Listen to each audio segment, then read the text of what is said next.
Salut à tous mes petits colibris et bienvenue sur cette vidéo. Aujourd'hui nous allons aborder le sujet de la lumière sur nos plantes d'intérieur. Restez bien jusqu'au bout car je vais vous délivrer toutes les infos et astuces pour améliorer la croissance de vos petits monstres verts le plus simplement possible. Je vous souhaite un bon visionnage. Le générique, c'est parti. Quoi? La crème solaire? Mais pourquoi faire?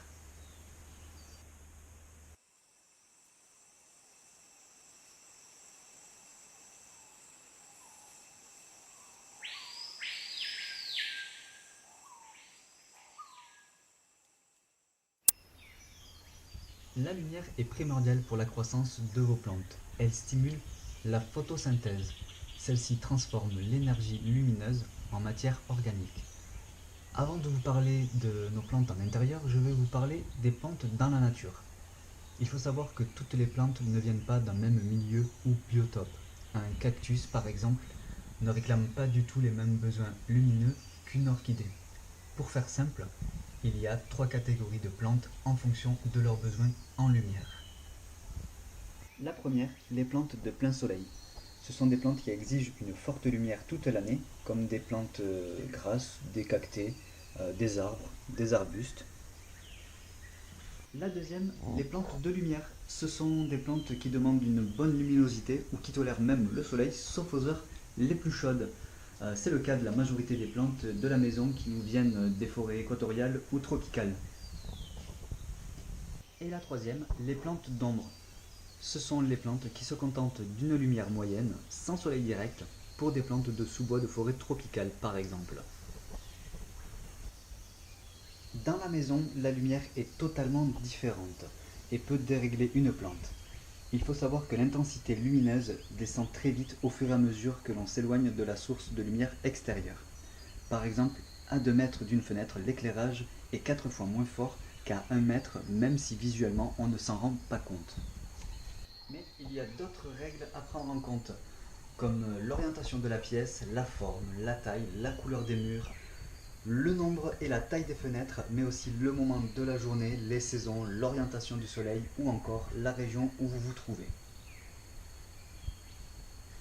Pour une pièce exposée au sud, c'est l'exposition la plus éclairée mais également la plus sèche. Vous pouvez installer des rideaux blancs et translucides aux fenêtres pour imiter une exposition à l'est.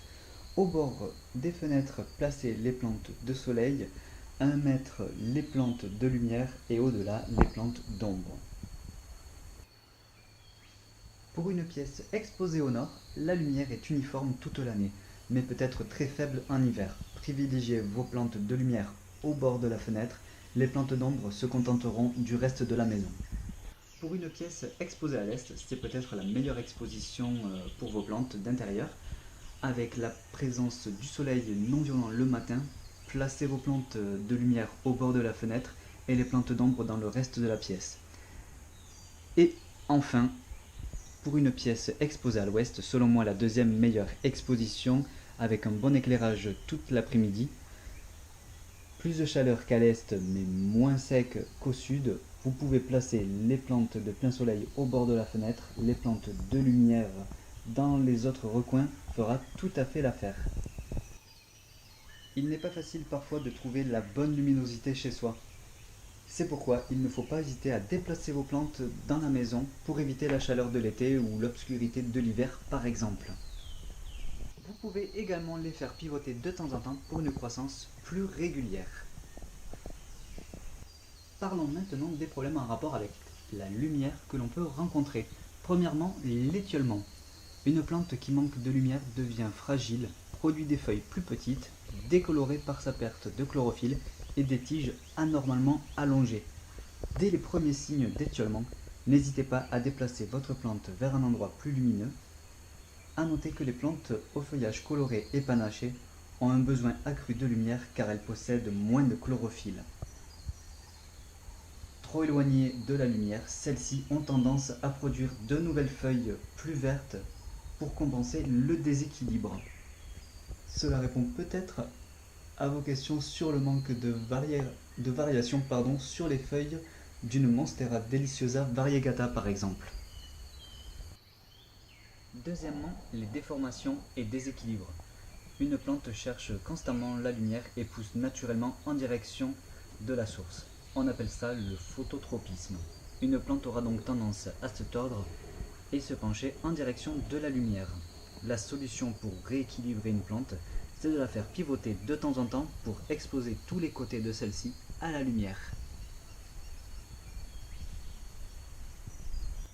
A savoir, la rotation pour une plante à bulbe sera quotidienne. Pour une plante d'intérieur classique, ce sera 2 à 3 fois par mois. Et enfin 2 fois par an pour une plante arbustive de par sa croissance plus lente. On évitera de pivoter une plante en pleine période de floraison, cela pourrait entraîner la chute des boutons floraux. Et puis, troisièmement, les brûlures. Déplacer brusquement une plante en plein soleil ou juste derrière une fenêtre alors qu'elle n'y est pas habituée peut être néfaste pour le feuillage. En effet, il est préférable d'acclimater votre plante petit à petit à l'exposition du soleil pour éviter les brûlures que l'on reconnaît par des taches brunes, des nécroses partielles voire totales sur le feuillage. Les plantes de plein soleil n'en sont pas épargnées non plus. Pour pallier aux problèmes suite à l'éclairage, il existe des alternatives pour améliorer la luminosité. Les lumières artificielles. Comment ça marche, lesquelles choisir, à quel moment, combien de temps, à quel endroit, le type de lampe, la puissance, le spectre, le lumen ou luxe et la consommation. Ce sera le sujet d'une prochaine vidéo, alors n'oubliez pas de vous abonner à la chaîne en cliquant en bas à droite de la vidéo, sans oublier les notifications. Lâchez-moi un petit pouce bleu si la vidéo vous a plu. Vous pouvez également commenter et me soutenir en visionnant une publicité YouTube en cliquant sur le lien en bas dans la description. Je vous remercie mes petits colibris et vous dis à très bientôt.